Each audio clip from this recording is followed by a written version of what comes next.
ত্রয়োদশ জাতীয় সংসদ নির্বাচনের পর গঠিত নতুন সরকারের প্রথম ৩ মাস বাংলাদেশের রাষ্ট্রচিন্তায় একটি ইতিবাচক পরিবর্তনের ইঙ্গিত দিয়েছে।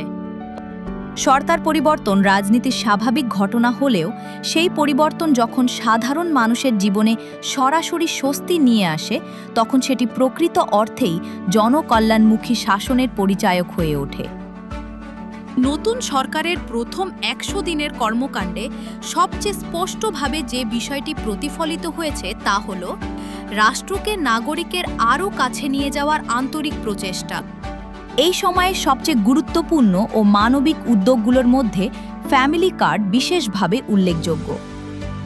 নারী প্রধান প্রান্তিক পরিবারকে মাসিক ২৫০০ টাকা সহায়তা প্রদান শুধু অর্থনৈতিক সহায়তা নয়, এটি নারীর ক্ষমতায়ন, দরিদ্র পরিবারের সামাজিক মর্যাদা এবং স্থানীয় অর্থনীতিকে সচল করার একটি বাস্তব পদক্ষেপ।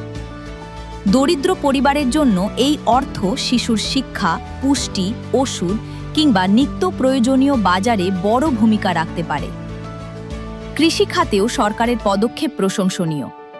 কৃষক কার্ডের মাধ্যমে ভূমিহীন, প্রান্তিক ও ক্ষুদ্র কৃষকদের প্রণোদনা ও কৃষি লোন সুবিধার আওতায় আনা হয়েছে। কৃষক বাংলাদেশের খাদ্য নিরাপত্তার মূল শক্তি, তাই কৃষকের পাশে দাঁড়ানো মানেই দেশের খাদ্য ব্যবস্থাকে শক্তিশালী করা। খাল খনন ও পুনঃখনন কর্মসূচিও কৃষি, সেচ, জলাবদ্ধতা নিরসন এবং গ্রামীণ অর্থনীতি পুনরুজ্জীবনে দীর্ঘমেয়াদী সুফল আনতে পারে। স্বাস্থ্য খাতে সরকারের দ্রুত পদক্ষেপ বিশেষভাবে আশাব্যঞ্জক। টিকা সংগ্রহ, হামরুবেলা টিকাদান, যক্ষ্মা শনাক্তকরণে জিন এক্সপার্ট কার্টিজ সংগ্রহ এবং ডেঙ্গু মোকাবিলার প্রস্তুতি জনস্বাস্থ্যের প্রতি সরকারের দায়িত্বশীল মনোভাব প্রকাশ করে। একই সঙ্গে ১ লাখ স্বাস্থ্যকর্মী নিয়োগের উদ্যোগ এবং হেলথ কার্ড চালুর পরিকল্পনা স্বাস্থ্যসেবাকে আরও সহজলভ্য করার সম্ভাবনা তৈরি করেছে। শিক্ষা খাতে বিনামূল্যে স্কুল ড্রেস, ব্যাগ ও জুতা বিতরণ, শিক্ষকদের জন্য ট্যাব প্রদান এবং খেলাধুলা উৎসাহিত করার উদ্যোগ শিক্ষা ব্যবস্থাকে আরও অন্তর্ভুক্তিমূলক ও আধুনিক করার দিক নির্দেশনা দেয়। দরিদ্র শিশুর জন্য স্কুল ড্রেস শুধু পোশাক নয়, এটি বিদ্যালয়ে যাওয়ার আত্মবিশ্বাস। ধর্মীয় সম্প্রীতি রক্ষায় ইমাম, মুয়াজ্জিন, খাদেম, পুরোহিত, সেবায়েত এবং বৌদ্ধ ধর্মীয় গুরুদের সম্মানী প্রদানের উদ্যোগও অত্যন্ত তাৎপর্যপূর্ণ।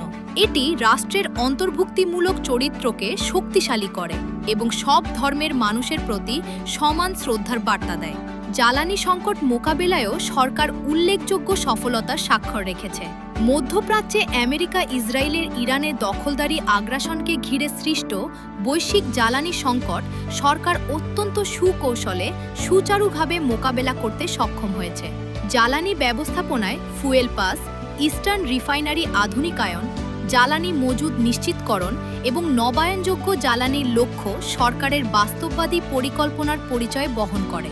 একই সঙ্গে ভূমি সেবা ডিজিটালকরণ, ২৪/৭ কল সেন্টার, প্রবাসী সহায়তা, আইন শৃঙ্খলা জোরদার এবং দুর্যোগ প্রস্তুতির উদ্যোগগুলো নাগরিক জীবনের নিরাপত্তা ও স্বস্তি বাড়াতে সহায়ক ভূমিকা পালন করেছে।